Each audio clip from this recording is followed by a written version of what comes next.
guys You ain't seen her. with the synagogue I'm with. We're about to tour Black Wall Street in Tulsa, Oklahoma, and I wanted to share some of the stuff in the museum with you. Okay, so I'm gonna break this up. So I'll talk to you soon. Along with the 1921 race massacre. We've had close to about 300,000 visitors from everywhere in the world. And we just want to welcome you guys in. If you need restrooms or water fountains, we have some right around this first corner here. We also have our director here who's, who is our director? But he's going to be doing your tour today. So, Tiffany, are you starting? This is Tiffany, guys. All right. So I don't know who started. Well, this is the first group. This is the first group, and I Okay. And you said it's 19, right? 19. I'm trying to think.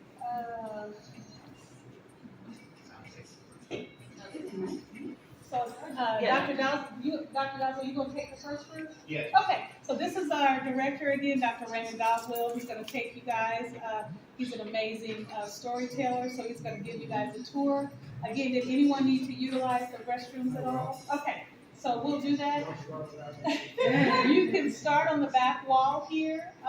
We have some 100-year-old pictures of Greenwood that change into a color. It's going to go black and white, green color. Top four are the same as the bottom, so it's no need to bend over. But other than that, you'll be in the hands of Dr. Dawson. Okay. Thank you. And I don't want to, this is Rose and Michael. Some of you know them, some of you don't. So everybody introduced themselves earlier. So sorry, now everybody's looking at you. And I didn't Would you like to Oh yeah, yeah. Make your way around where the photographs are. I'll make it Thank way. you so much. And guys, you are allowed to take photographs. They just ask them to share. Thank you so much. So guys, this is, it says, this is the land on which the Greenwood District was built and destroyed and rebuilt and dismantled and reborn. So this is some of the history, and I'm going to walk over here. And this is kind of the history of, I'm sorry. Through the late 1830s, the federal government removed most of the Muscogee Creek Indians along with the Africans, some tribal members enslaved from their homelands in Georgia and Alabama over the Trail of Tears, guys, to a new Indian territory, present-day Oklahoma. Over the years, the Creeks lost land and autonomy through assimilation and allotment of tribal lands and the growing influence of non-Indians. So I don't know, Irene, everybody in the Ward family, you guys are familiar with this because great grandma said something about this. So, and a Trail of Tears. So you guys know. I want to share some of this with you guys. I can't confirm that. Although I think there was an episode. Miss Ellaway. This picture is the alley between Greenwood Avenue, if you can see it, and your neck field. So some of this is really cool.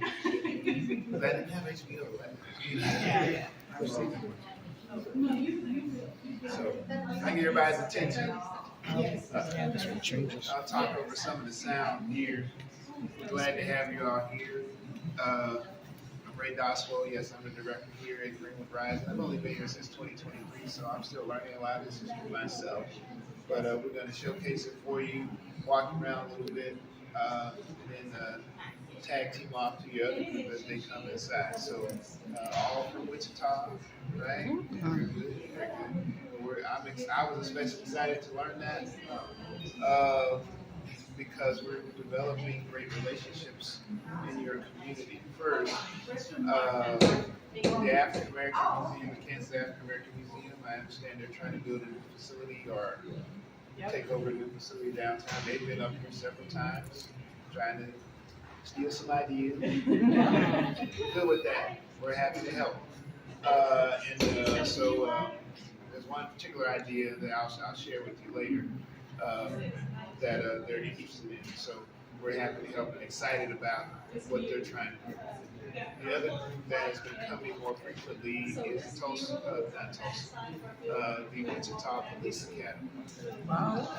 So Chief Sullivan brings at least two recruiting classes every year since we've opened. And it's a big part of what they want all aspiring officers to be. So it's a requirement too. So Mayor Rule has been down here as well with that group.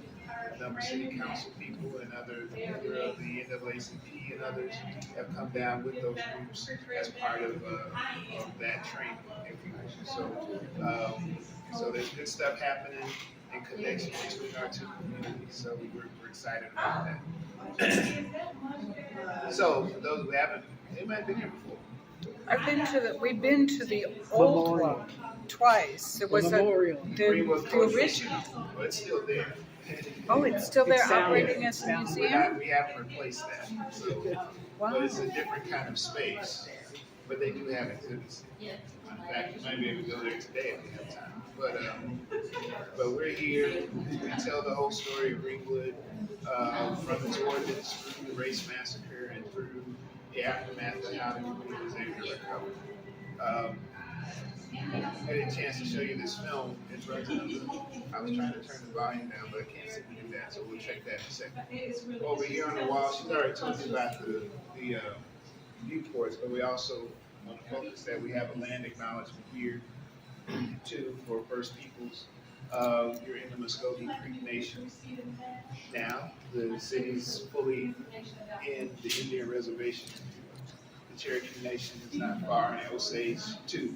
They're among the major groups of natives that are in this region. There are many others. But I always like to remind folks that they weren't the first Peoples here. If you know the story, many of those groups were dispossessed of their land in the American South, Georgia, Florida, Arkansas, Mississippi, and forcibly moved here in the 1830s, 1840s through the Indian Removal Act, and given land here what would become Indian territory. So that period, of course, is known as the Trail of Tears. And so those groups were both, although given land began to flourish as they could, and it's an important part of this story with Greenwood as well. Any questions so far? Very good. Our building is 11,000 square feet. We're going to go around in a circle, even though the building's a rectangle. And we're going to go through the different galleries historically on the chronology of that history that I mentioned earlier. There's a whimsical exhibit we call the Barbershop, which we will explain a little bit more about later. But then, admittedly, the tone of the discussion turns very serious in our area called the Arc of Oppression. We talk about systemic racism in America. Now, I always warning now that there's some tough images in that space. If you're feeling uncomfortable about that, you can bypass that area, but we move forward and we really dig into the history of the Tulsa Race Massacre in that space, all right? So just want to give you that heads up. Let's see if I can get this sound now so we can at least sit here and chat. Come on in, grab a seat. I'd rather you hear it from the beginning. It's only 3 minutes, though. This is a film narrated by Maya Angelou, great American poet, to her poem, Still I Rise. It's meant to be a love letter to the community, an homage to the community that's here in Greenwood. So we'll start it from the beginning.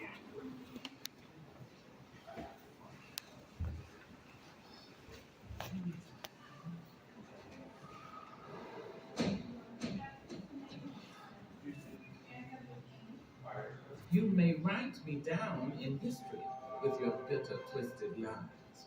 You may charred me in the very dirt, but still like dust, I am right. Does my sassiness upset you? Why are you beset with gloom? Just 'cause I walk like I've got oil wells pumping in my living room. Just like moons and like suns, with the certainty of tides, just like hopes springing high, still I rise. Did you want to see me broken?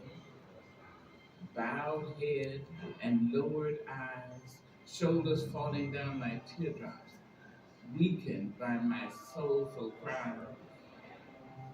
Does my haughtiness offend you? Don't take it awful hard.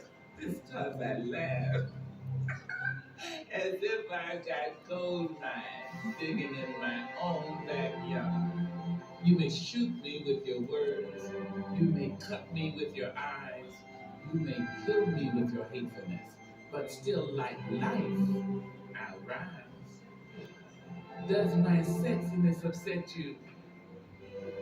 Does it come as a surprise that I dance as if I have diamonds at the meeting of my thighs? Out of the hut of history's shame, I rise. Up from a past rooted in pain, I rise. I'm a black ocean leaping and wide, welling and swelling. I bear in the tide, leaving behind nights of terror and fear. I rise into a daybreak miraculously clear. I rise, bringing the gifts that my ancestors gave. I am the hope and the dream of the slave, and so I rise. I rise.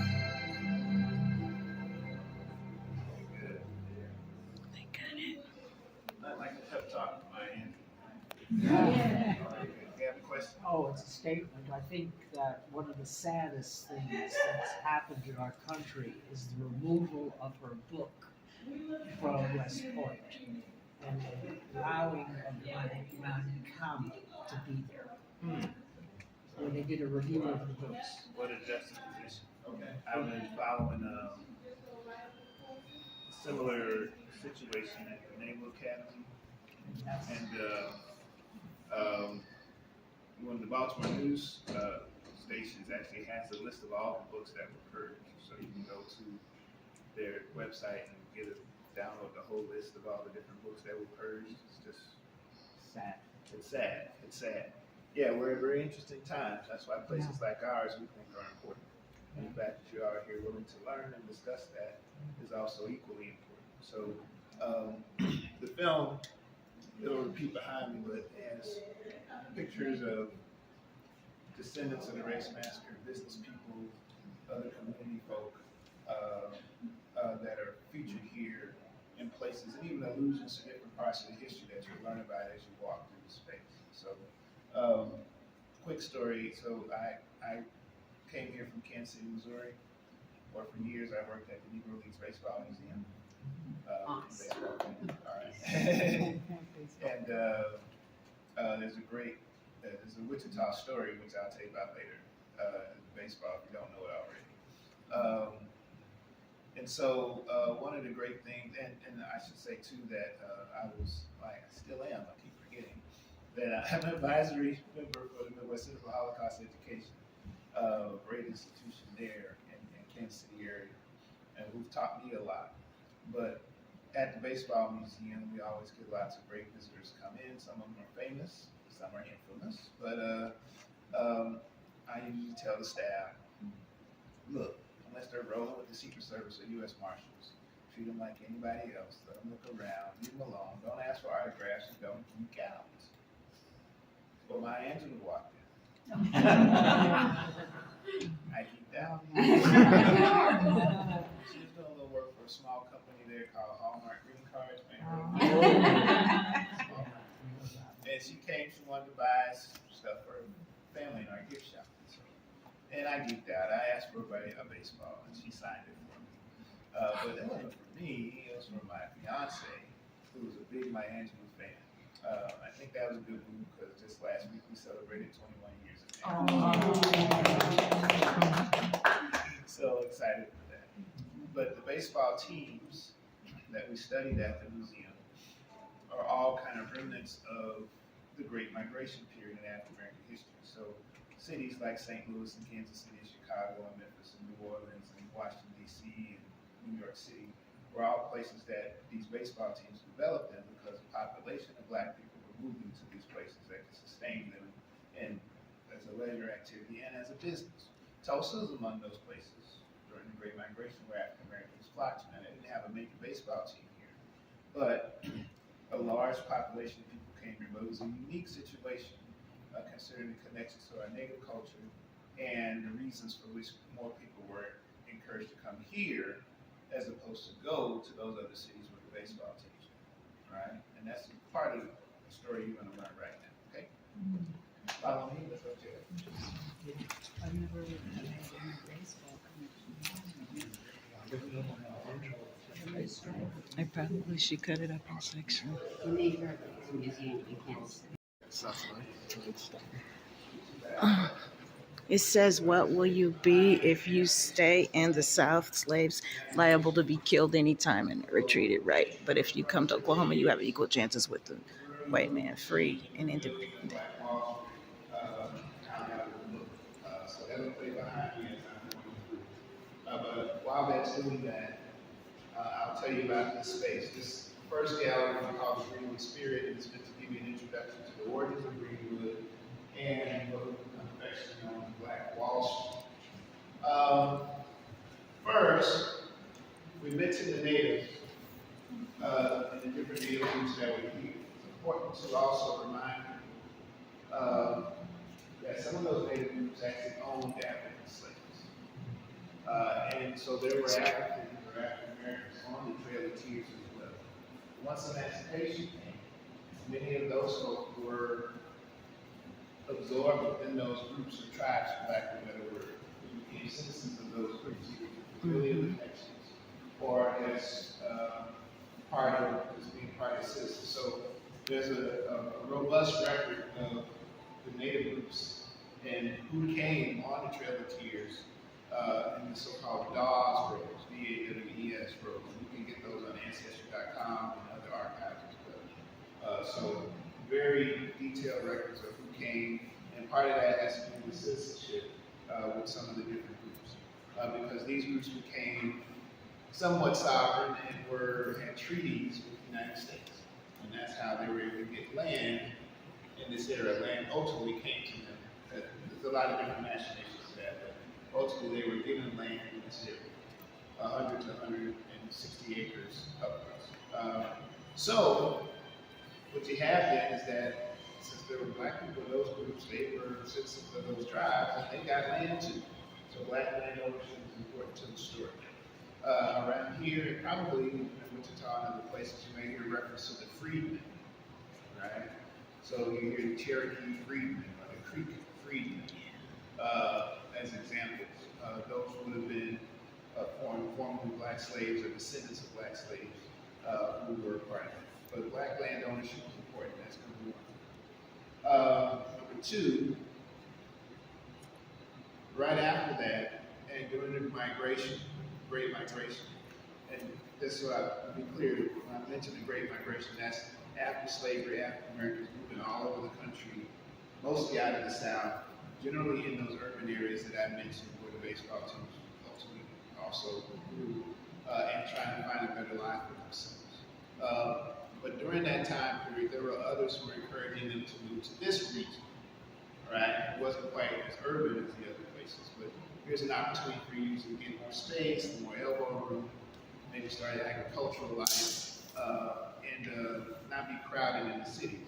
Of note, the Kansan named E.P. McCabe, who actually was originally from New York, but he settled in Kansas, became a politician there. E.P. McCabe was a land broker as well, and it was part of his big efforts to try to get many African Americans to migrate here instead of into the larger cities. He's the subject of a new book that just came out called Black Moses by an author named Caleb Gale. And he was quite the charismatic figure. But his efforts, plus many of the freedmen that I mentioned that came to this area, started small black towns in the region, right? So his efforts, plus that, you get what's called the Black Frontier Movement. several small all-black towns were formed. And McCabe's ultimate goal was to create an all-black state in this region. All right. So there were 50 small black towns, close to 50 small black towns that were formed in this area. Boley, Oklahoma being one of the larger ones. And I mentioned Boley because people come back to Boley, it still exists. And about 13 of these towns still exist. And they have reunions, families come back, and they have big rodeos and things like that. So, but they're rural towns, but they're still around, some of them. So again, more black land ownership. Then there's what we call the Oklahoma land rush. Many migrants and others were encouraged to come to the area to take over lands that the black people or the natives didn't already possess in the area. Or some of them tried to take over all those lands too, which is the important part. But several thousand were in the late 1880s were encouraged to come and help populate the area. And this was a push towards making Oklahoma the Oklahoma territory at this time. Try to get it to become a state. All right. So that's the big push that was happening. And people were getting land, not really knowing and understanding the value of that land fully until the 1900s, when the oil struck here in Tulsa. Now there's oil all over Oklahoma. People have been trying to deal with it. But huge gushers near here, Red Fork and Glenpool in 1901 and 1905, really made a big difference. And now everybody's coming, all kinds of migrants, all kinds of nationalities coming to try to take advantage of this. Businesses start to grow, oil speculators come in, oil workers start to come in, banks start to follow the oil. Everything started to make this area a boom in terms of population. All right. In 1900, the U.S. Census for this region suggested there were going to be about 5,500 people in the area in 1900. By 1920, it's 75,000. Right? So the population is growing rapidly. The black people that have been coming in, working in the oil fields, development community, some of them working at domestics, and other jobs, whatever was available for them. But also coming to build a better life for themselves and what they have. Among the enterprising African Americans who take advantage of this is a man named Ottawa O.W. Brother. All right? He lived in one of the all-black towns, had a farm, which he used to stock a grocery store. Decided he wanted to take better advantage of the growing population here. We're talking from the late 1800s into the early 1900s. He was able to acquire 45 acres of land from the Cherokee. And I'm still kind of confused by that because that land is in Creek territory, but he got it from the Cherokee, so I'm not sure how that happened. Still, 45 acres of land. The southern boundary of that land is the railroad tracks just south of us here. I don't know which way you guys came into the district, but same railroad tracks you would have crossed over 100 years ago, the Frisco Line Railroad tracks.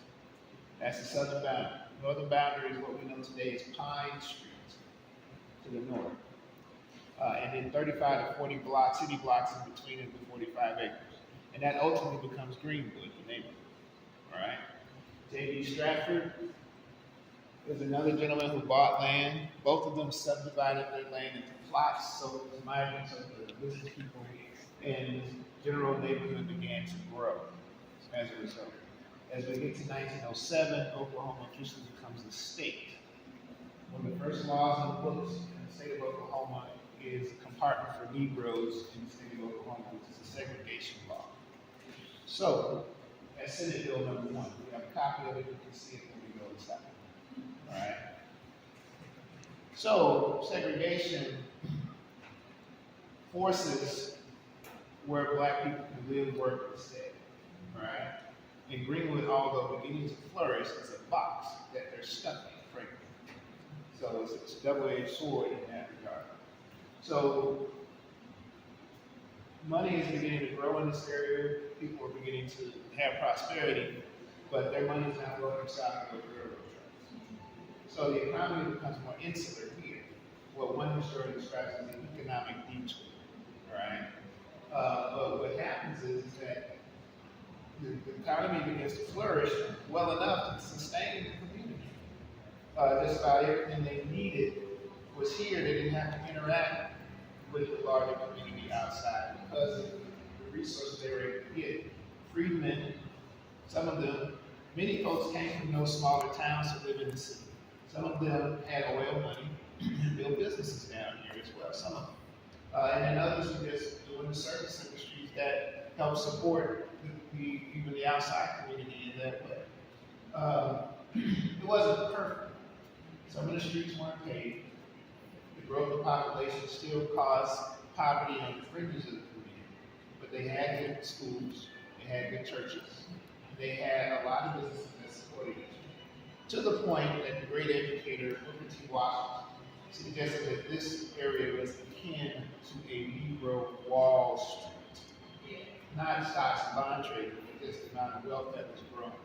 Gurley and Stratford were big dogs. They took care of everything to the point that there was not a bank here in Greenwood. If they needed somebody needed a loan or a job, they went to one of these guys that took care, they figured it out. All right? Even though they were rivals, they were able to work together when it came to the good of the community. And some of the people on the wall here are some of the business leaders who helped sustain the area. John Llewellyn Williams, the Dreamland Theater, they owned and built it. Vaudeville, music, movies, entertainment. Mr. Mann had a grocery store. Simon Berry, that's actually not Mr. Berry, that's his partner, Mr. Northington. So Berry and Northington had called Jitney service, which is really a taxi and transportation service. You see, Mr. Northington is actually in an airplane. And they use that airplane to fly oil barrels around the state to check out oil wells. All right? Dr. Jackson's service, he studied with the Mayo brothers and served black and white patients. Mr. Woods was the first principal at Booker T. Washington High School. And it's not Washington High School, it's Booker T. High School. They're pretty crazy about that. But the legend is he walked from Memphis to take the job at the high school. And then Mrs. Little, hair salon, cosmetology, took care of all the ladies in the neighborhood. Became quite wealthy doing it. Thursday is the maid's night out. So if you worked as a domestic worker, south of the tracks, you took that day to go see Mrs. Little, get taken care of, cook for your family, maybe have a little night out. It was a good time. So all these folks had enough, they took care of the businesses enough to the point where, you know, there wasn't a whole lot of need beyond this neighborhood for a lot of folks. And it was very prosperous in many ways. Some ways prosperous in other parts of what would become Tulsa. All right? Where does that leave us though in around 1917, 1918, the end, beginning of World War I? Black soldiers had gone across the ocean fighting under foreign leaders, but coming back home looking for jobs in the growing industrial America. They get pitted against other ethnic groups around the country. Race riots break out everywhere, partly as a result. It really goes back much further, but if you look at this really difficult period starting in 1917, Houston, Texas, 1917, St. Louis, Illinois, 1919, the so-called Red Summer. Several race riots break out. Chicago being one of the largest cities to have. And you also see around 1915 the rebirth of the Ku Klux Klan and the growing connections to being not only segregationists but isolationists around the world and that rhetoric as well. As we get to 1920, here in this area, there's a lot of labor strife. Growth of the Ku Klux Klan is beginning in this region a little later, but the essence of that starting to bubble up, and the population here in Greenwood is starting to grow outside the boundaries and encroaching on the railroad track and other boundaries, making other people nervous. And those are the tensions we sit upon as we get to the end of 1920, starting in 1920. Any questions so far? Good, there may be clues. We'll spare. What was the size of the community? How mile-wise, how big was the whole community, would you say? That's a good question. I don't have a solid answer for it. I can say that it's pretty widespread. It's kind of widespread today as well, but I don't have a good solid answer for it, so I'm going to find that out. You stumped me, so I'll try to figure it Well, out. the guy had 30 acres, so you just have to transplant 30 acres into. Well, here in Greenwood, 45 acres. That's the point. Yeah, but beyond that, the whole city, I'm not sure. So we're going to go to barbershop, TC's barbershop. We have three barbers talking about issues of the day. Let's spend just a little bit of time here, and our barbers tell us about what's happening in the community. And if you want to, you can sit in the barber chair and get your haircut today. All right? That's all I'll say. Get your hair cut. Get your hair cut. I just got a little trim, so really should wait. Wow, this is really cool.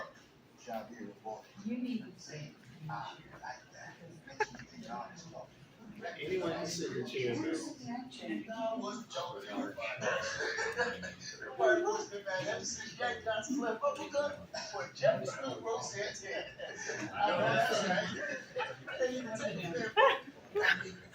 That is cool.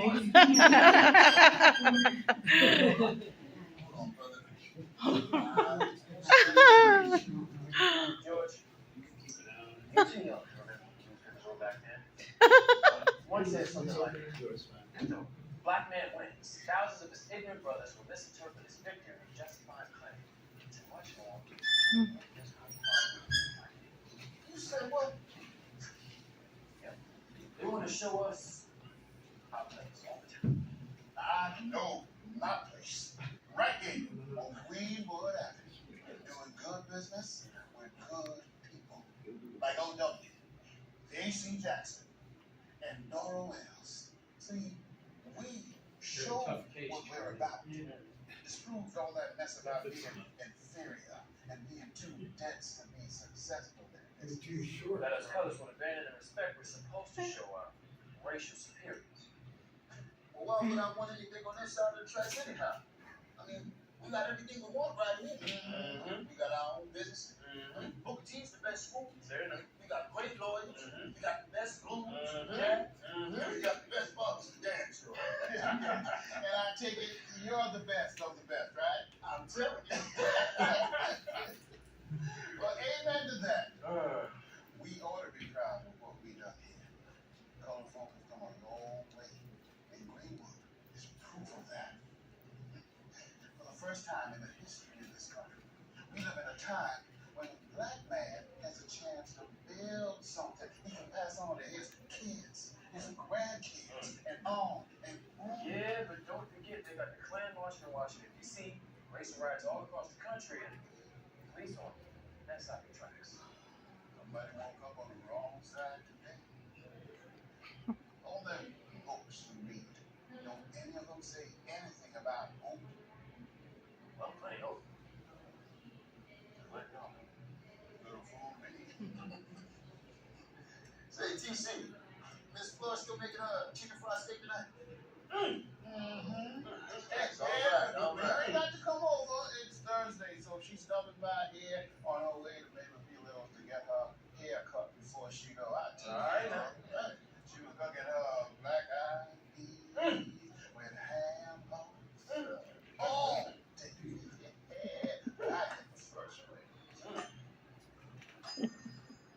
Guess that's only help your age. Watch it. Hey, so let me get you next. How long you serve over there? You're so proud of your young man. What you did. Still love for this country. Still not getting the respect you deserve. We know. We know. Tell you what. This guy's gonna be on the house. On the house? It's the least we can do. George, go on and get your lunch. When you come back, clean up all this hair on the floor. Yeah, all right. George,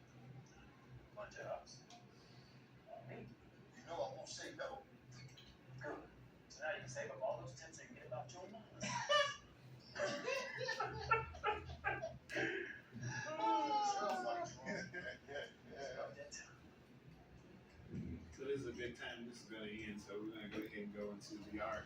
Again, remember my warning about the images, but we will gather in the big space, and I'll explain it to you. So follow me this way. It's not funny. This fucking Chief Brothers always waiting on business. Boy, what you talking about? Them Chief Brothers? They acting like they doing you a favor coming to sit in your chair, and you over there dusty country ways. And then they got the nerve not to tell you. I know some sort of side folks there. I gotta spend their money somewhere else.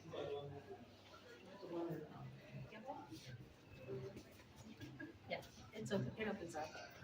I'm sorry. Let's see.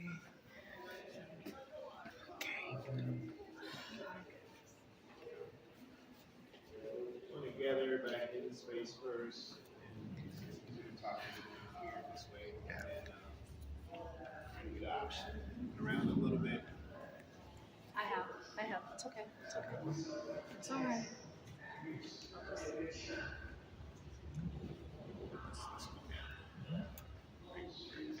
So we call this space the arc of oppression.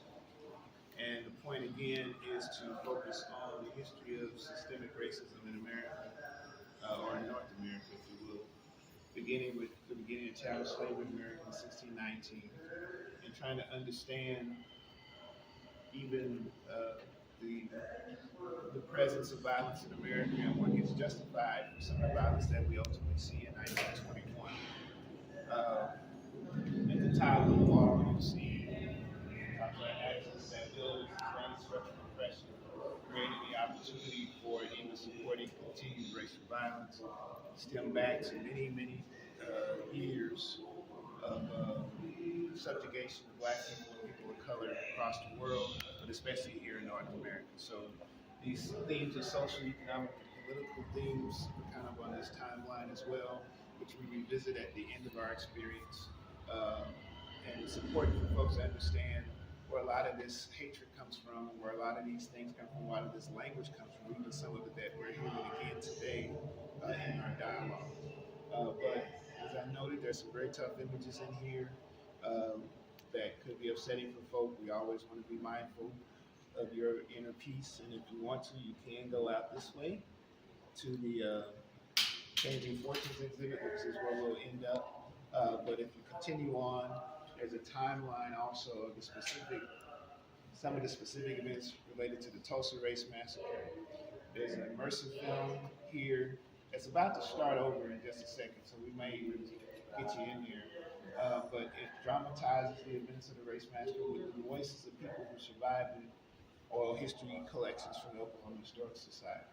And then after that is the aftermath of the physical and economic toll that this took on the community of Greenwood itself. So we'll let you look for a few minutes. Like I said, this film's about to restart, so I may prompt you to have a seat in there so that you can watch it from the beginning.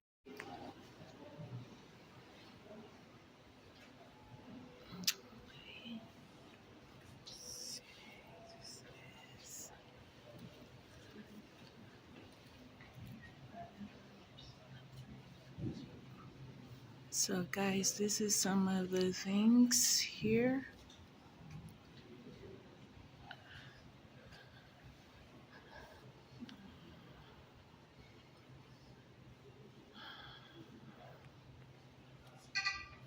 So you'll see This is a cotton bag original.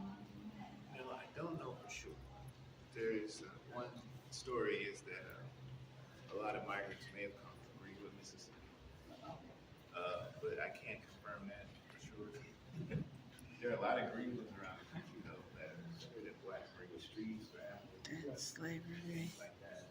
So there's some validity to that. Just that I can't These are the slave codes.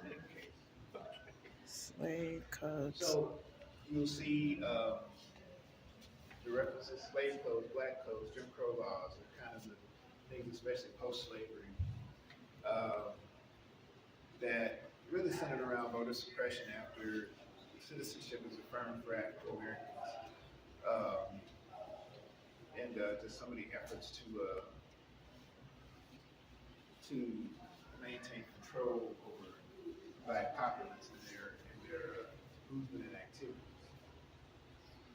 Debt slavery, many people still ended up working in agriculture, on farms,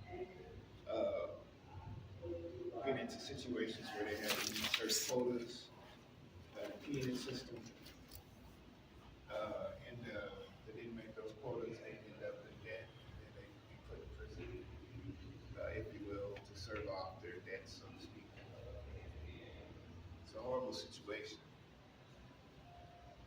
As the country grows, though, I mentioned the migration. Part of the reason why all people are able to migrate around the country is because the roads are getting better. We're moving away from trains and getting into automobiles, things like that. That sets the stage for the country's full movement. I mentioned working at the baseball museum. The baseball teams had to navigate this a lot. You know, when you switch from trains to cars, you get more games, you go to more places faster. But they had to navigate sundown towns.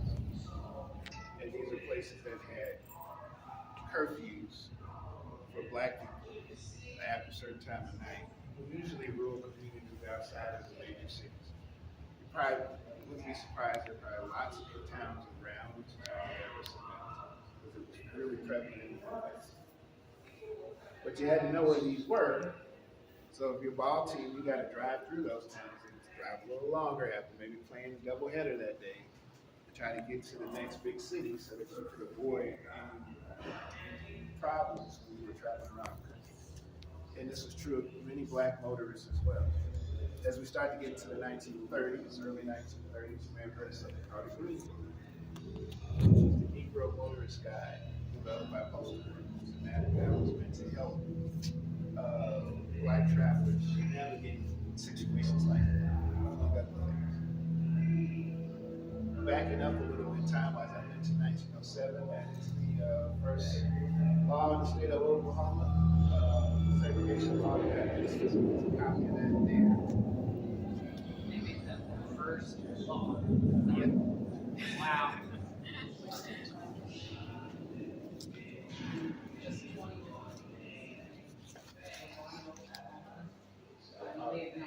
Yeah, being a sundown town. Yeah.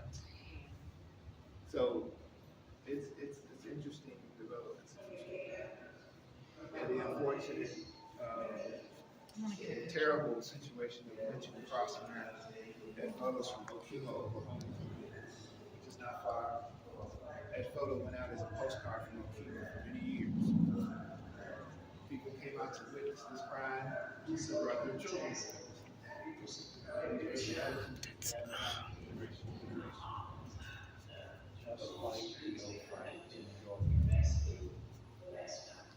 So, Okemah is the hometown of folks in Wichita, and the Guthrie Center is not far from here. And he believed that he had family members on that bridge that day as well. This is before he was born. And so, learning of this, he said to have affected protest music and civil rights movement. We see that legend. Says southern trees bear a strange fruit, blood on the leaves, blood on the root, black body swinging in southern breeze, strange fruit hanging from the popular trees. And singer Billie Holiday, she sung it. This is a quote here in the museum. And Billie Holiday. First, I got a story else. So, and so guys, some of this is the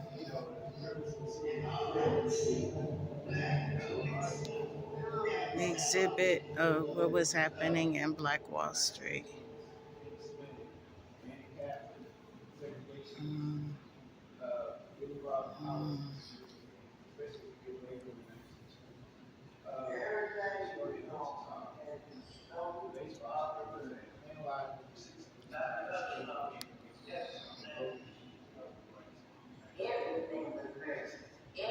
And they played at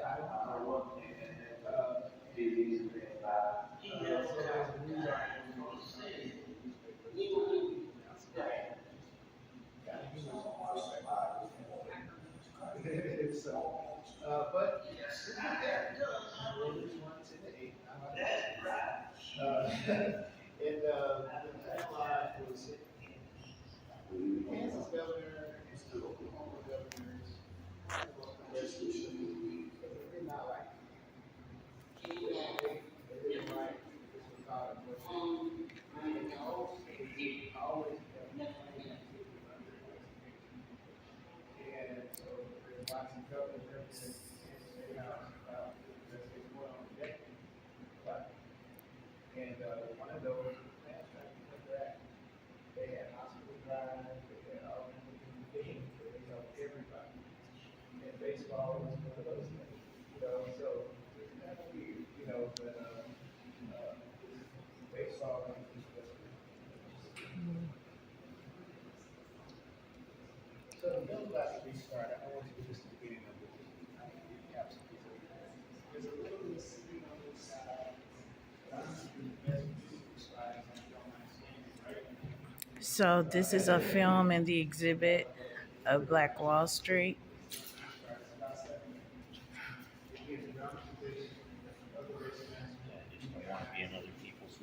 Oh, you're fine.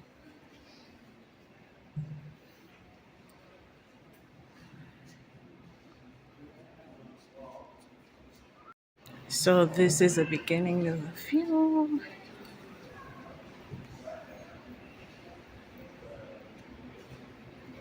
I was 6 years old. I was 8 years old. 10 years old. I was about 18 and I was 7 years old.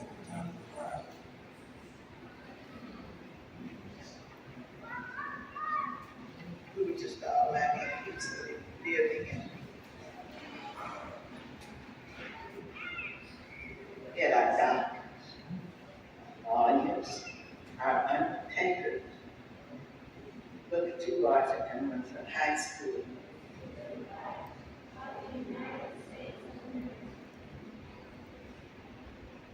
We had a lovely home, filled with beautiful furniture, including a grand piano.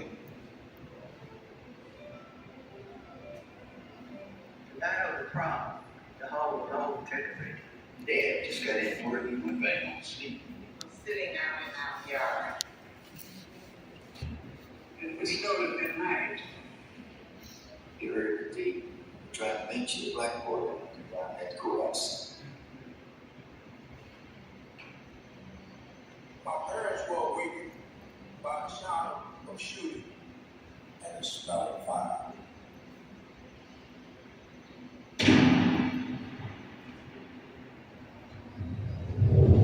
They saw 4 men coming toward our house, and all of them had torches. See the smoke from the fire. I was scared. I was real frightened. My sister put her hand over my mouth. We could see people running. People were coming by us, running, just running through, going out the back. All at once, bullets began dropping to our yard. And they would tell us to stay away from the windows because they were shooting. Dad said he tried every door in the house to get us out. But at every door there was a fire.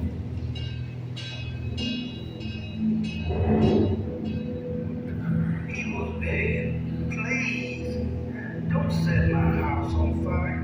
Please, don't set my house on fire. Of course, that is exactly what they did.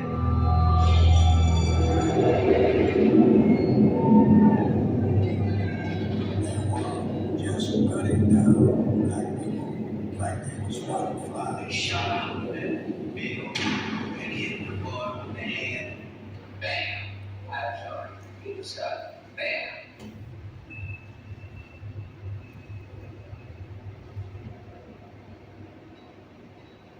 When they came after us, from my father and his Winchester, he had a little pistol around the house, saying he put one in his pocket and took off. We could see cars from white going down Greenwood Avenue, guns blasting, and bullets flying. Now, we we saw Martin Jackson, and he was, had been shot. My father was out on the streets helping them to rescue the rest of us. Bullets put a phone out of that drum. I saw what I thought was blackbirds dropping out of the sky. But those weren't the birds. They were bullets. And that's to set back. Bullets were just raining down. In Denver airplane, we would see them dropping something to the rooftop. Was an old man on a walking stick while we were running. An airplane flew over real low. Someone in the plane shot and killed that old man. Bullets dropping everywhere. People running for their lives.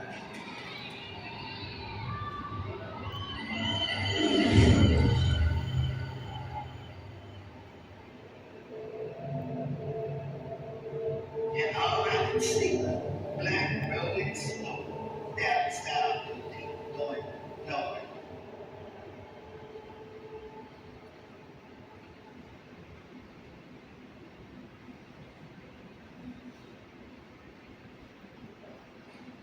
Everything we own had been stolen or burned.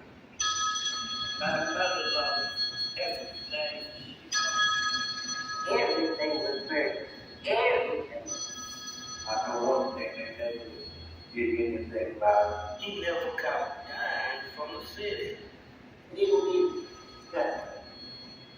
So much about his family in this country in World War II. Yes, I have done my duty. That right, she did us out of our childhood innocence. I believe my father was killed in that ride. I just wish I knew where he was buried. Kidnapped, living with the home, burning down, everything, nothing.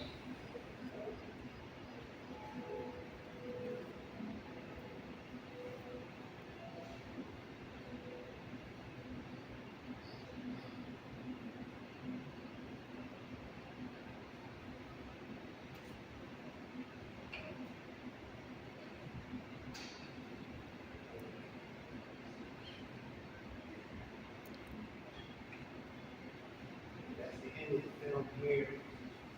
Let's keep moving forward. I'll give you a little more context.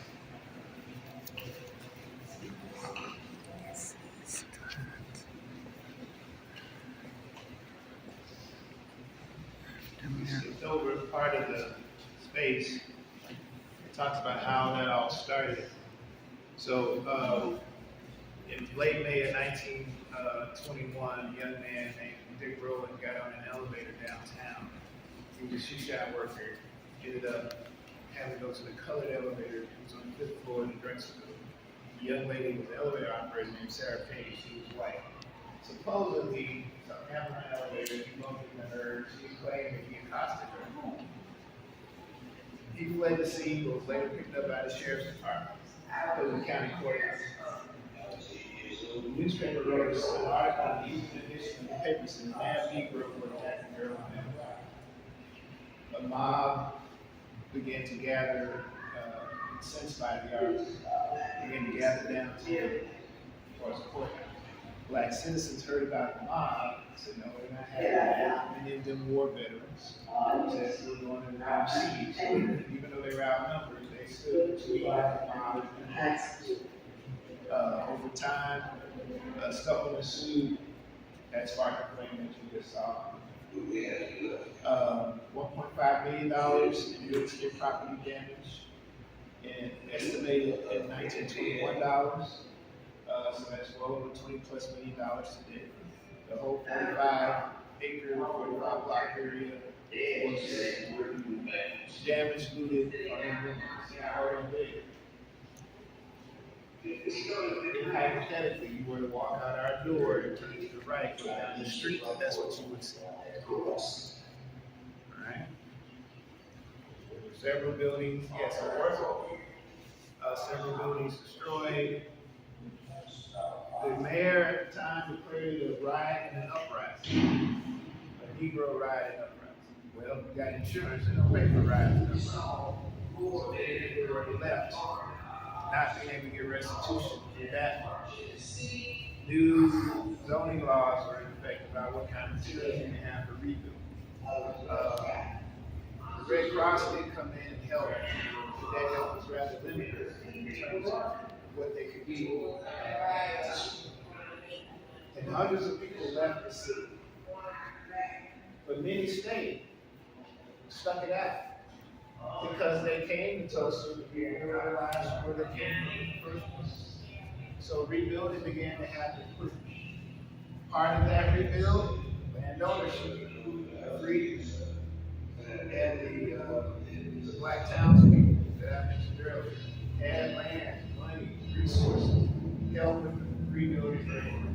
Donations, once the news got out, the Associated Press, the United Press, provided donations to come in.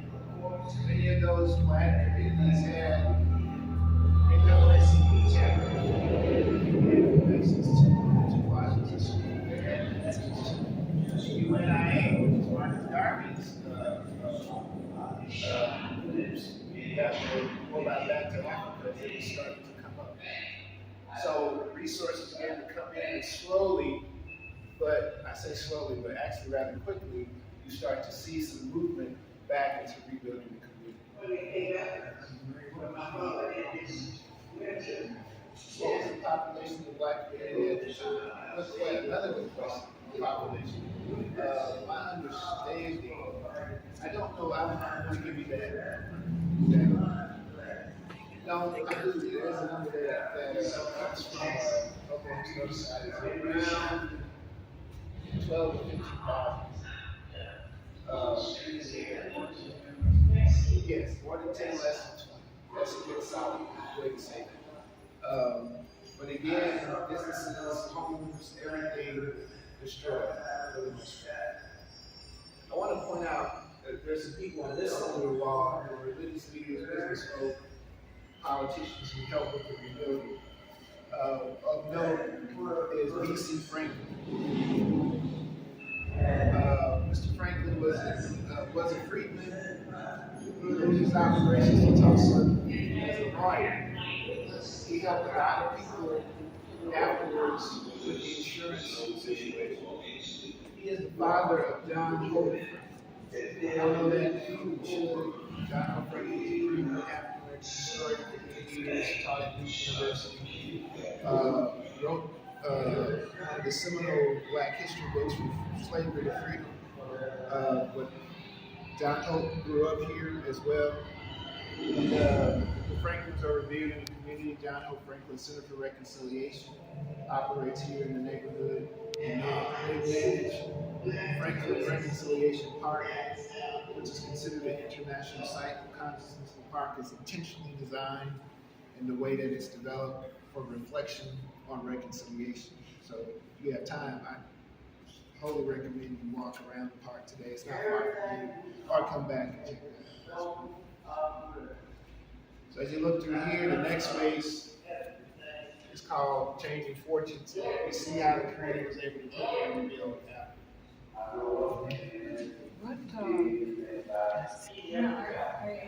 I lived here in Tulsa for a while, and I never heard about this. And I was in Tulsa, and I never heard about this. This is a significant. Excellent question.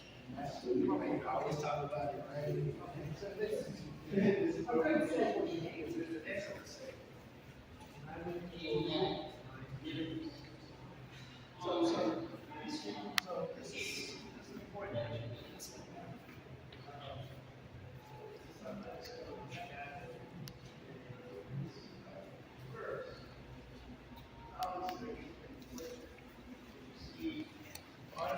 Schools, churches, and businesses from the 30s, 40s, 50s, and 60s. And the photos show you how the community was able to recover There's a building, most of the buildings that are just north of us on Greenwood Avenue, those are what's pretty much left of the buildings that were built almost immediately after the race massacre. Right, so there's a capstone on one of those that says 1922.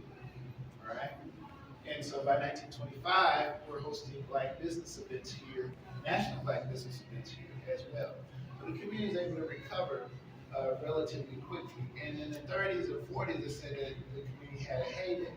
But as we move further away from the history, it is repressed for a number of different reasons. Well, I think we even know that if you go to AncestryNewspapers.com, stories from the Tulsa newspapers have been ripped from those archives back then. So they're not microfilmed. There's not a lot of local coverage of what happened that has survived. Although the Tulsa World has a lot of robust photo archive and evidence of what happened. The white community, this is the oil capital of the world. We're not going to talk about racial strife and things like that.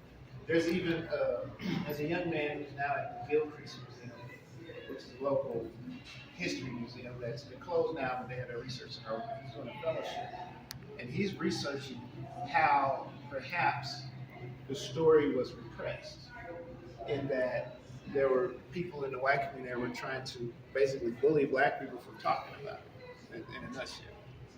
And Black people felt that, but they also were traumatized by it. They didn't want to talk about it. You know, it was too difficult, too painful for them.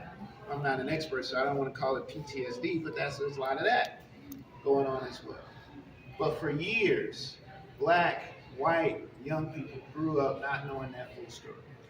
For decades and decades. And maybe it will come up during the anniversary of the events, but so many people grew up not learning about it. And like you, so many people walk in here and say, I grew up in Oklahoma. I went to elementary school here. I went to high school here. I went to college here. I learned about Black Wall Street, but did not learn about the race massacre. And it got suppressed. We have a member of our board of directors, African-American woman, whose family lost the business in the race massacre. She said she didn't know about it until she was in her 40s. And the way she recalls is, in hindsight, that grandma, grandpa, mom, and dad might have been in the parlor room talking about that history, but when the kids walked in the room, they stopped talking because they didn't want to burden the children. That's like survivors of the Holocaust often didn't talk about. It's a difficult thing to talk about. Too painful. Now, she surmised also that her elders didn't want to have the children kind of lean on that in terms of inhibiting their progress, wanted to keep them apart and not be a crutch to them in that respect. But so many in the community didn't know about it. Now, it takes a long time, though, for that to change. And things do change, especially in terms of teaching in the school and things like that. But the community just presses forward, moves along, and segregated America as best they could. They connect with communities like Oklahoma City and Wichita, with the citizens that are down there, and things like that. So, doing the best they can in segregated times. And you can look around and see the photos of how they're able to do that, especially until we get to the late 1950s. But people like, I mentioned John Hope Franklin, Cornel West, another historian and politician, he grows up here. His father was a minister.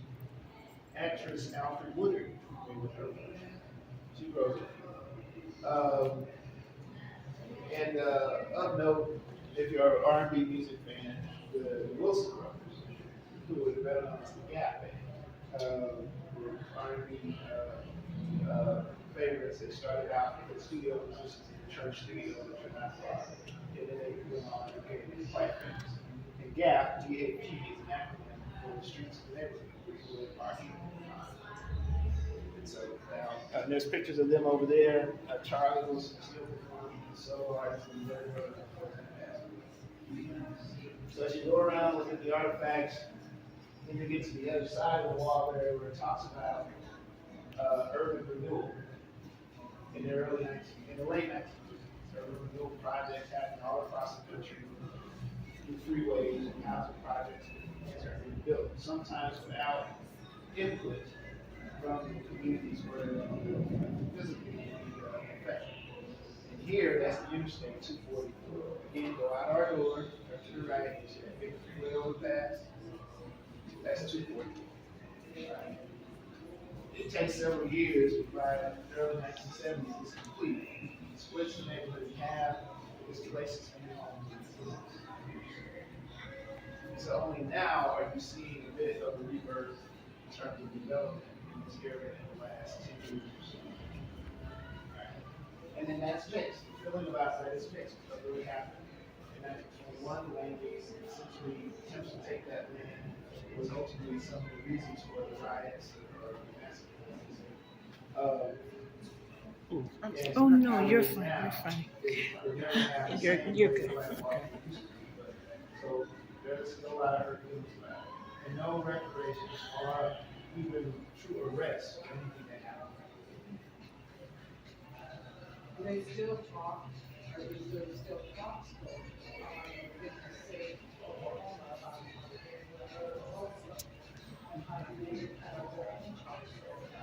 So the reparations, the true reparations discussion. All right.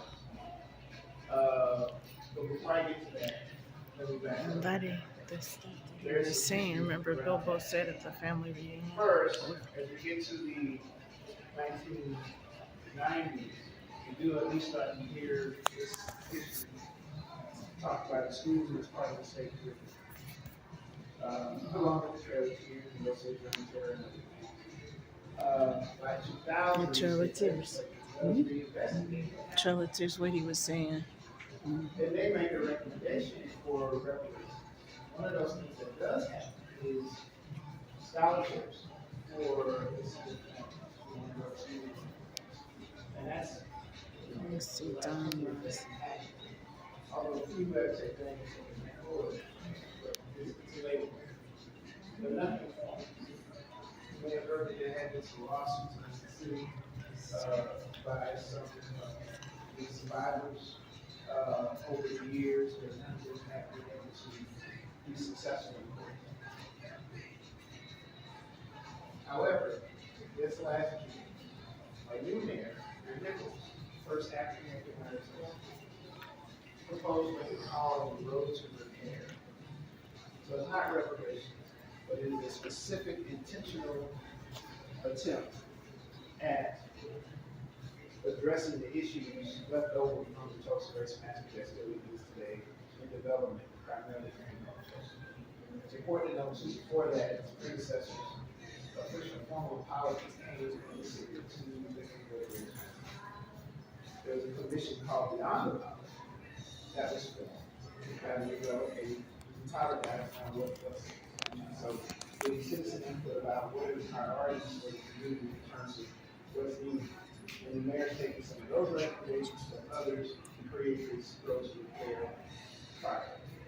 What is that? He's trying to create a large trust that from that trust will fund the construction programs, other issues related to what's happening. He's given himself a year to raise that money. The target is $105 million. It will be primarily private funds for the city. So no city money per se is involved, except where there's one of the ideas that there are certain lands and things that the city can contribute to that trust that can be sold and redeveloped. So essentially, he's trying to do it without tax dollars. Although there are already monies that have been approved by the previous city council, specifically address homeless, and that's part of the project. So by next June, the trust is supposed to be at least fully funded. That's his goal, and then from there, the committee will be formed to manage the trust, and then the projects will start flowing. So there's a lot of great interest. It's a very good step, and one that people are very, still kind of cautious about. But it's more than what has been done. And that's where we are. There were some white survivors that filed suit. Did they ever say anything? I'm not 100% sure. I know that there are a lot of white business owners who were able to make insurance and were successful, whereas other black insurers were not. That's because they blamed the right on the That's right. That's right.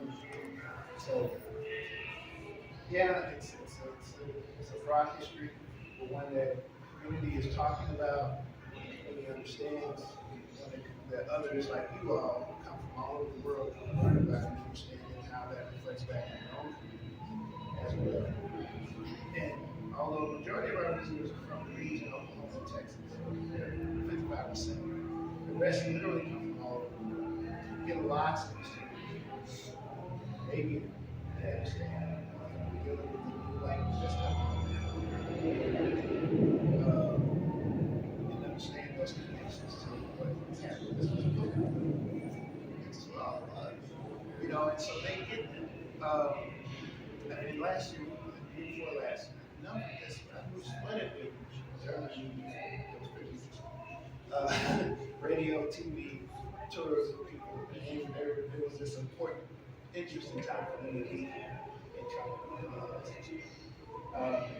We had some judges from Armenia, and apparently there's no jury system in Armenia. They were coming to run out the jury system, judges from college.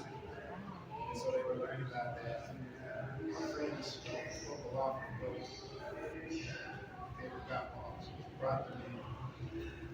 And so I asked them, okay, you have similar issues over here.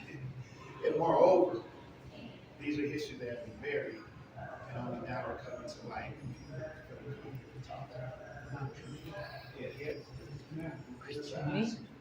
And so all of it. And so, and that was something I had forgotten. And I knew about it. I knew about that and I forgot about it. And they reminded me. And so we talked about that. So the kids from Brazil talked about, you know, there's all kinds of parallels. The museum built with any city dollars, any state dollars, any federal dollars? State dollars, yes. State dollars. But no, not so much city dollars, other than certain construction things. And but primarily privately funded. And you'll see as you leave, we got a whole wall full of major donors. There's one side of smaller donors, and then the other side with the major donors, including major foundations here, the George Kaiser Family Foundation, the Houston Foundation, Corette's Family Foundation, among others, and some companies like as well. You'll see those as well. So take a quick look around here, and then we'll gather in our discussion space for a quick debrief and get some questions. I want to look forward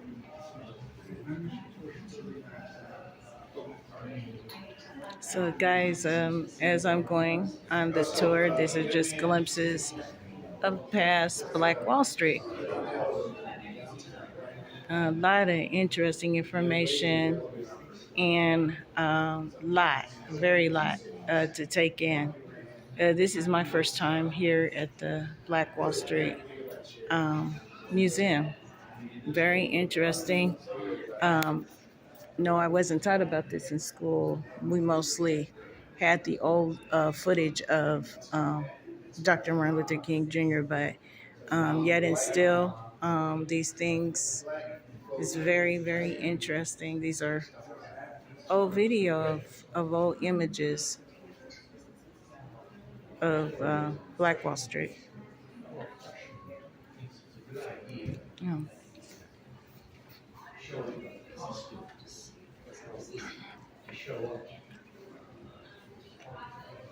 Walking, guys. Journey for reconciliation. Some responsibilities. And this is some of the things, guys, I was talking about on the political spectrum. Reparations. Reparations, I'm going to read it. It says, it costs for more. Reparations are not new. Indeed, reparations have been awarded to a handful of groups from the federal government, but these include Japanese Americans who were interned during World War II. Okay, I'm just going to read it a little bit. The case for the reparations grounded in chattel slavery continue to be made, but the reparations for more recent events like 1924 Tulsa Race Massacre, for which documentation of physical and economic violence, it still exists. It had begun to be discussed. Lawyers have pursued litigation, including an unsuccessful 2003 suit, and as yet unresolved a 2020 action with racial disparities still high in Tulsa. There is a renewed debate about the impact of the various forms of reparations. So, this is some of the things, guys. With the dialogue, because people are going to come out here feeling a certain kind of way about stuff, and that's going to be quite emotional. So we want you to think about that. I mentioned the political, social, economic themes that are there that kind of germinate out of this story. Moreover, we have local perspectives on that as it relates to North Tulsa. In the end, a lot of the things like what I mentioned with the mayor's effort is how do we level up North Tulsa to the rest of Tulsa in terms of progress, because that event retarded generational wealth, retarded progress in this area. And even though it was 100 years ago, there's still remnants of that today.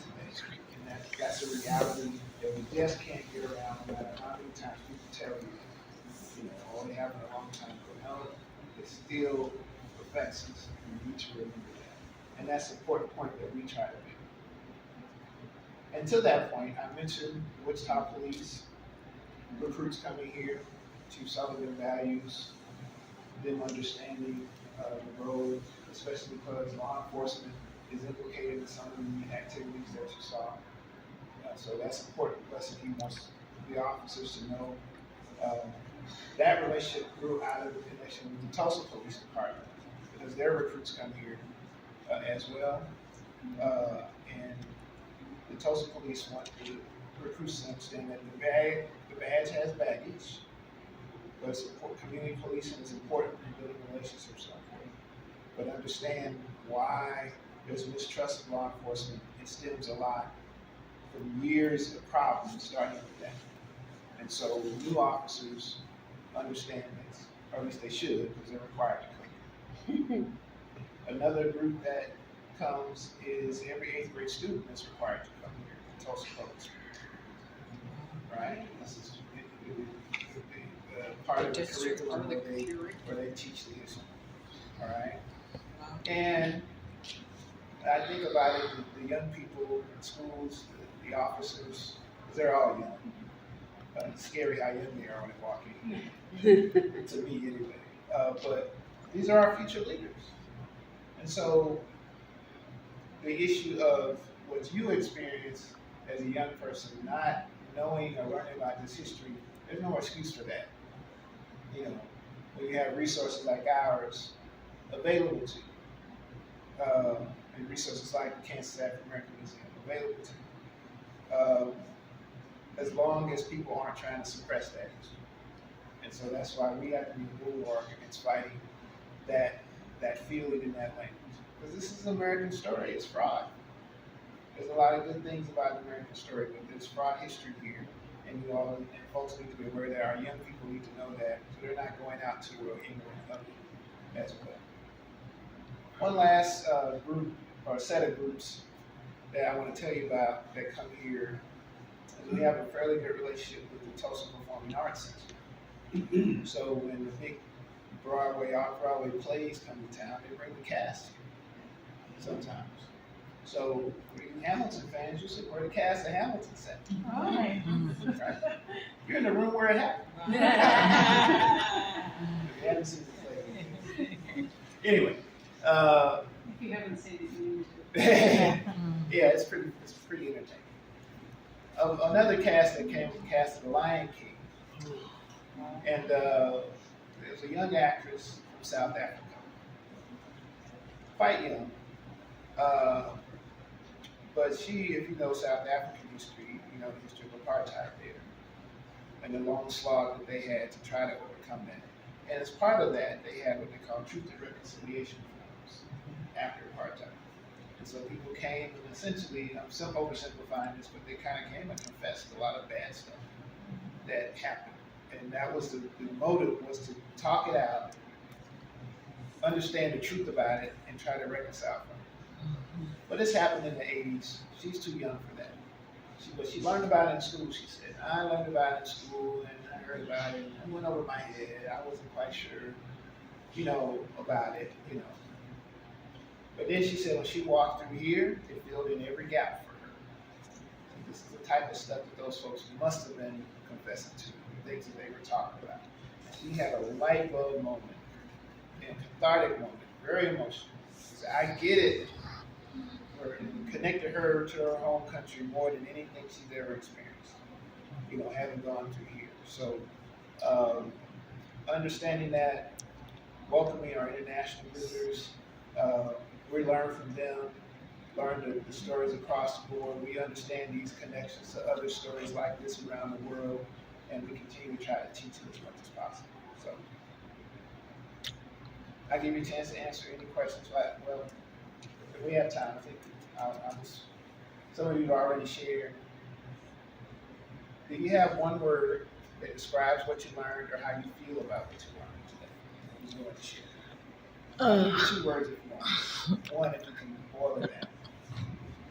A confirmation for me. Confirmation. Yeah, because we had a family reunion, and my cousin, he talked about a lot of the stuff, because my great grandmother, she was in an Indian tribe, and they moved from Louisiana. Their land was stolen, and they moved from Louisiana with the Trail of Tears all the way up through Kansas and parts of Oklahoma.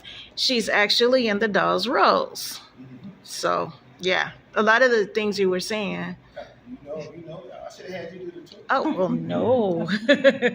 Don't know. I mean, well, Black Wall Street, because I've been born in Kansas and then put in Los Angeles. And so, my mother moved to Los Angeles. All we learned about really was Dr. King, the 1969. Yeah. So, I heard about Black Wall Street, but never really came in to the museum. I just, the March on Washington with Dr. King, that's what we were mostly taught about. Yeah. So yeah. This is, yeah, so this is very good for me. Yeah. Anybody else feel like coming for sharing? I'd say trauma abatement. Trauma abatement. Because I think of prejudice for Black people as a weathering process, and kind of the microaggressions, the feeling of oppression, can wear on you, and the lack of change that can take place. So the idea is, how can one help the spirit of somebody who is kind of oppressed or injured or felt scarred, whatever the words are. I look at it as trying to have that human touch at the moment, maybe humor, maybe meeting somebody's eyes, maybe saying something. Yeah, all good thoughts, I think, and a good approach too. Let's start with one, recognizing and acknowledging that truth of how these kinds of histories have traumatized many communities, and accepting that everybody can't be treated the same way as a result, or at least you need to understand. You should treat everyone the same way, but that you need to respect those stories, and what that means to their lives is important. And just talking to people, dialoguing, and making sure that we understand each other, I think is so important. But not denying, which I think a lot of people want to deny certain histories because they want us to be more homogeneous, around certain narratives.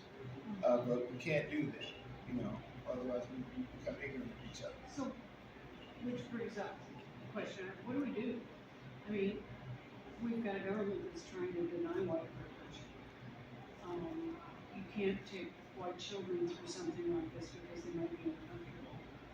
I mean, we're just going backwards. What do you do? Yeah, and I don't have the answers about what we do. All I know what to do is to keep moving forward. We're not going to allow someone to change our narrative and what we need to teach people so that they understand the truth about this history. We can't do that.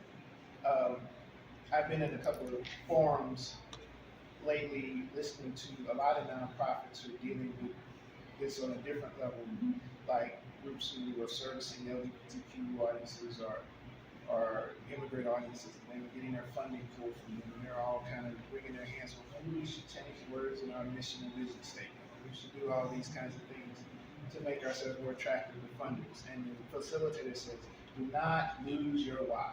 Do not forget your why. Because if you get away from your mission statement, a few years down the road, you'll be like, why the heck are we doing this in the first place? Stay true to yourself. And we're going to do that.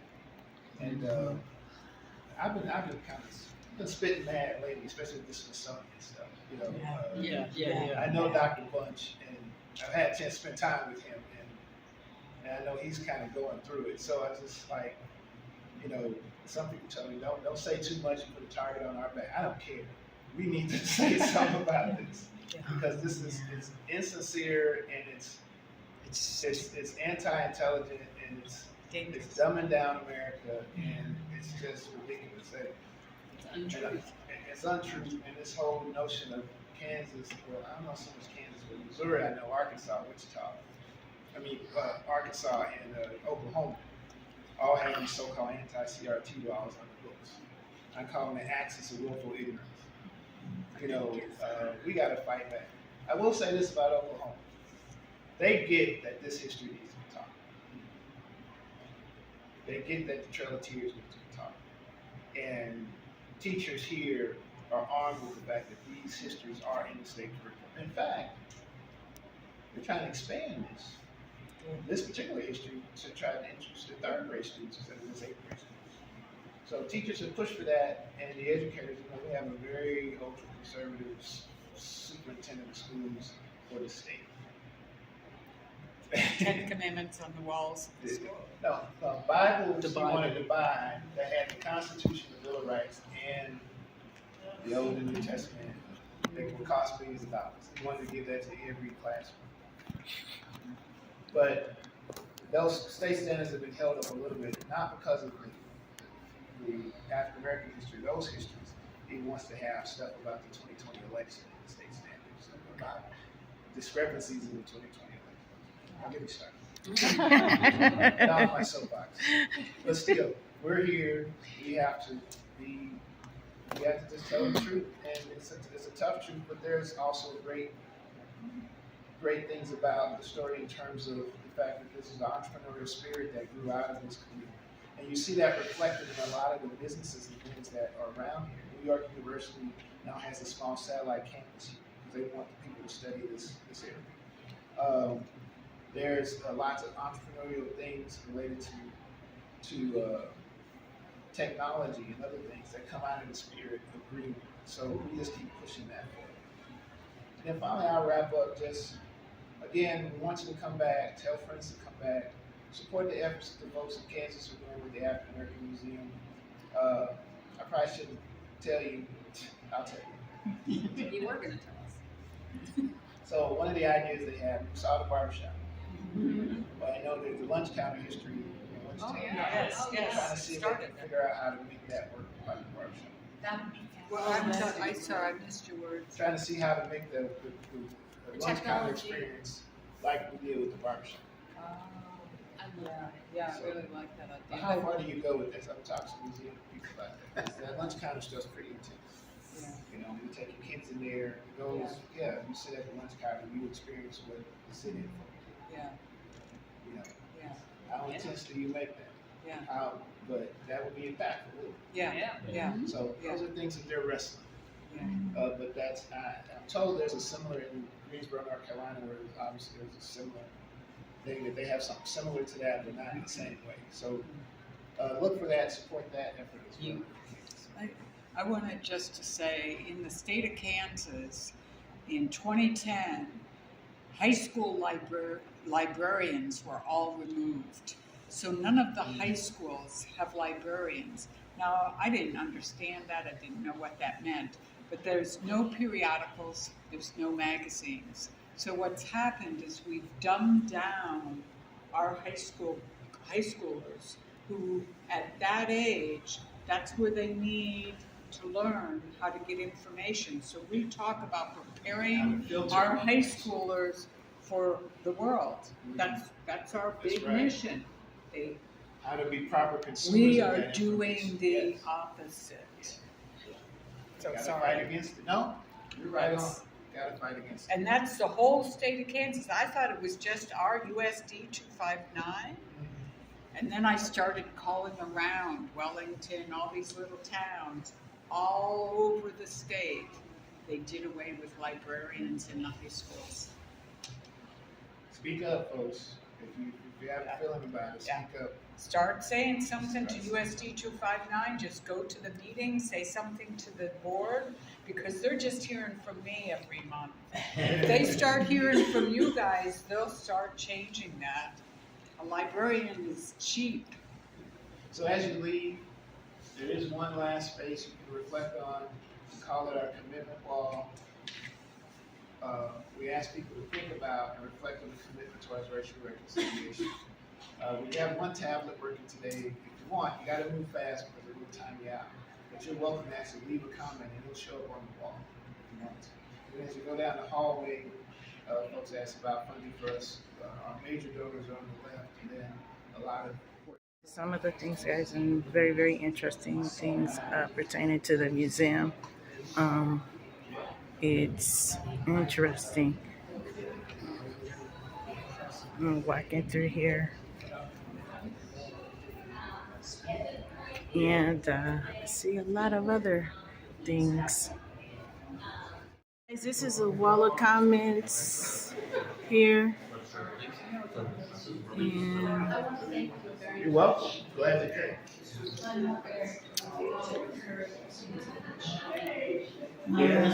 Our job was to go through all this.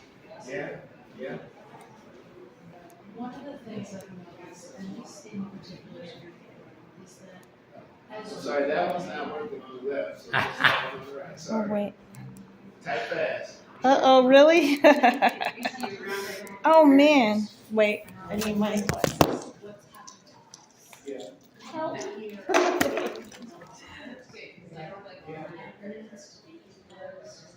Error, okay. Indeed. I have a friend who's small with profound, he actually gave his testimony. It's on the internet. Nobody showed up. No, I could type. Volunteers here does education. They have an archive of interviews that they've done that they've uploaded to that. Okay, I'll archive as add well. comments. Plus they have a little- He said type fast. And then they also make sure that second generation, third generation of those survivors also have a chance to talk while they're speaking. But there's also, it's not just one person's history, it's everyone's history. And that's important. Whenever I first heard about Tulsa Massacre, watching the watch. That's the first I even heard about it, and I opened my eyes and I started to cry thinking, I didn't know about this. It's something. Yeah. Well, thank you for sharing. Thank you for being here. Glad to see you, Mother Smith. You want to see your text it. Okay. Yeah. I didn't mean to. It takes over. Is it my Gotta type fast. I didn't put for everybody, but it's okay.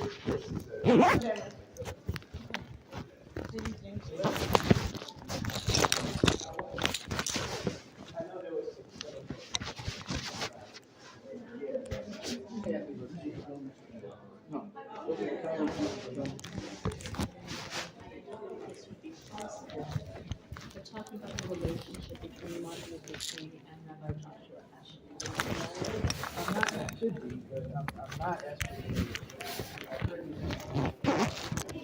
shirt, t-shirt, souvenir.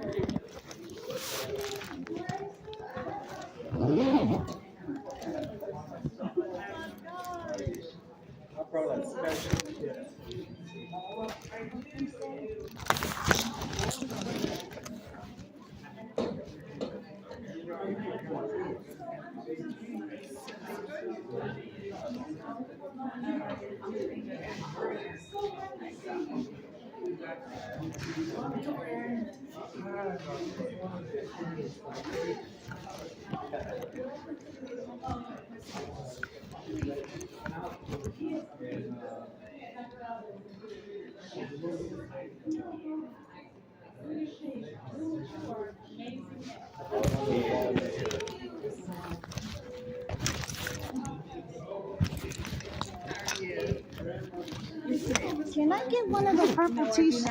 The purple t-shirt?